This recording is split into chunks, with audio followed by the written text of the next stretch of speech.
ก็พวกมึงดูเอียนไม่ขายสาวอันแตกแล้วยังวะ บอกเพี้ยนโทรศัพท์ปุยสัตว์ ยังวะ นี่บอกเมี่ยงนี่กูถึงต่อมึง ผ่านครับผ่านหลุยครับกูลงแท้ ลงดิบอกมันต้องคลิป1 นาทีขึ้นไป มันจะเป็นคลิปแรกของสอง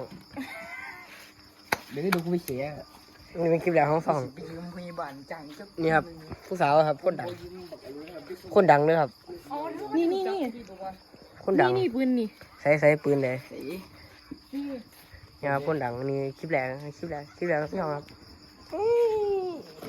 พันขาตายแล้วครับตอนนี้ ไม่นี่ ตายพันขาตาเราบ่